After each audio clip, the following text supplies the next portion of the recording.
Hello, খুব তো বলছিলা যে 30টা চাকরির ভাইবা দিছো, ইন্টারভিউ দিছো, তোমার চাকরি হয় নাই, চাকরি হবেও না, চিটাং এই পয়সা মরবা। তুই একটা কুফা, তুই আমার লাইফে যতদিন ছিলি ততদিন আমার লাইফে কিচ্ছু হয়। ব্রেকআপ করছিস দেখে আমি চাকরিটা পাইছি। যদি আরো আগে ব্রেকআপ করতি তাহলে আমি আরো আগে একটা ভালো চাকরি পাইতাম।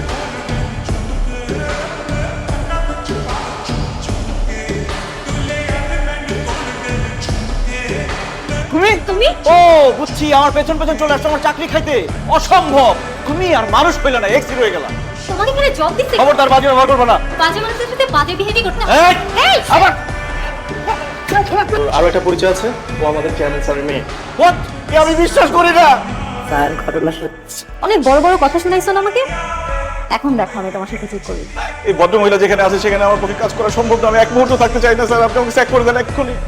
কিন্তু সেটা তো হবে না। তুমি না বলতে তোমার অফিস জয়েন করতে? হ্যাঁ বলেছি তো। আমি কাল থেকেই তোমার অফিসে বসতেছি। নাইমকে আমার আন্ডার লাগবে, আমার ডেস্কের কাছাকাছি ওর ডেস্ক ফেলার ব্যবস্থা করো। দেখো ঠিক আছে কিনা। আমি ওর বস, নাও ইওর গার্লফ্রেন্ড। যান, পারমিশন নিয়ে আসুন। আমি Yes. ঠিক করে রাখুন এটা। বিকালও হয়ে গেছে, কিছু খাওয়া দরকার। পুরি খাবা? খাওয়া যাক, তাহলে কাকে দিয়ে আনাবো? নাইম সাহেব। জি স্যার। আপনি কি কাইন্ডলি আমাদের জন্য নিচ থেকে একটু পুরি নিয়ে আসতে পারবেন? আমি টাকা দিচ্ছি। এই যে এতগুলো পুরি কে খাবে? স্যার আপনি তো আমাকে বলেন নাই কতগুলো পুরি আনতে হবে, তাই আমি ভাবলাম যতগুলো টাকা দিয়েছেন সবগুলো দিয়ে পুরি নিয়ে এমপ্লয়িকে নতুন ডিপার্টমেন্টে পাঠালে একটু তো সমস্যা হতেই পারে। ভুল ভ্রান্তি হওয়া তো স্বাভাবিক, নতুন কাজ না। আপনি নিচ থেকে গিয়ে 4টা কলা নিয়ে আসুন। 4টা মানে এক হাল। 4টা 40 টাকা আর 10 টাকা আপনার টিপস। এটা 4টা কলাই কিছু কিনেছি, প্রমাণ স্বরূপ চিন্তাগুলো নিয়ে এসেছি। আমি কি আপনাকে ম্যাশ ব্যানার আনতে বলেছি? স্যার আপনি তো আসতেও আনতে বলেন, তাছাড়া আমি ভাবলাম আমার স্যার কলা খাবে, সে কেন কষ্ট করে কলা ছিলে কামড়ে কামড়ে খাবে, এমন অবস্থা করেছি আপনি শুধু মুখে দিবেন আর কত করে দিলে আসুন।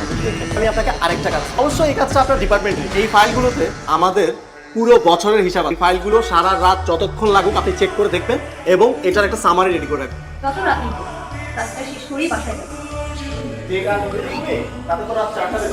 দেখো হয়তো বাসা গিয়ে ঘুমাচ্ছে। ভালো হয়েছে, দেরি করা আশা করতে আবার ঝাঁকতে পারি।